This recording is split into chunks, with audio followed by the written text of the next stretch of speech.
Ndagusuje cyane wowe udukurikiye. Uyu munsi tugiye kugaruka ku nkomoko y'umwe mu mikino ikunzwe cyane ku isi, by'umwihariko ikaba ikunzwe n'urubyiruko rutari ruke. Uwo ni umukino wa basketball. Iyi ni Pazama Media, njye nitwa Moses niyo nishimira. Basketball ni umwe mu mukino uryoha cyane, by'umwihariko abawureba bakubwira ko ari umwe mu mukino uryoheye amaso ndetse ushimisha abawukurikira. Uyu mukino watangiye ahagana mu 1891 utangirira muri Leta Zunze Ubumwe za Amerika, uvumbuwe n'umugabo witwaga Dr. James Naismith, wari umwarimu w'imyitozo ngororamubiri mu ishuri ryitwaga Springfield College. Naismith yashakaga umukino wakinwaga mu nzu mu gihe cy'imbeho, utabangamira abakinnyi cyane ndetse usaba ubwenge n'ubuhanga kurusha imbaraga. Yashyizeho uduseke tw'imbuto ku mpera z'icyumba, maze abanyeshuri bakajya bagerageza gushyiramo udupira bakoresheje amaboko. Uko umukino wagiye ukura, uyu mugabo yaje kwandika amategeko 13 y'ibanze agomba kugenga umukino wa basketball.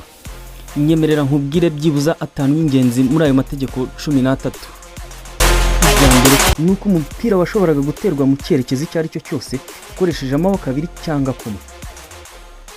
Umupira kandi wagombaga gufatwa mu biganza, ntufatwe ku kuboko cyangwa ku mubiri.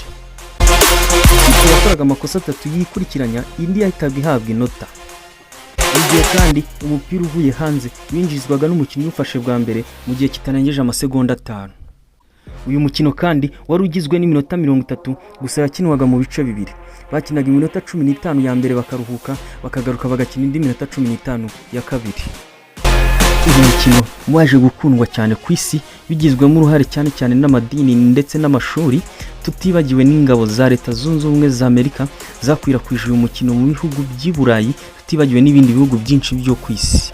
Kugezaho ahagana mu 1946 haje gutangira icyitwa BBA cyangwa se Basketball Association of America, ariyo NBA twumva uyu munsi, cyaje gushingwa kugira ngo uyu mukino nyine urusheho kumenyekana ku isi. Ntabwo twakwibagirwa uruhare itangazamakuru ryagize kugira ngo uyu mukino urusheho kumenyekana, binyuze ku maradiyo, amateleviziyo ndetse n'ibinyamakuru byandika, tutibagiwe na internet. Kugeza uyu munsi, basketball ni umwe mu mikino ikunzwe cyane ku isi, by'umwihariko ikaba ikunzwe n'urubyiruko, gusa ntitwakwirengagiza ko harimo n'abakuze bawukunda. Benshi ntibatinya kukubwira ko ari n'umwe mu mikino igitsina gore cyisangamo cyane kurusha iyindi.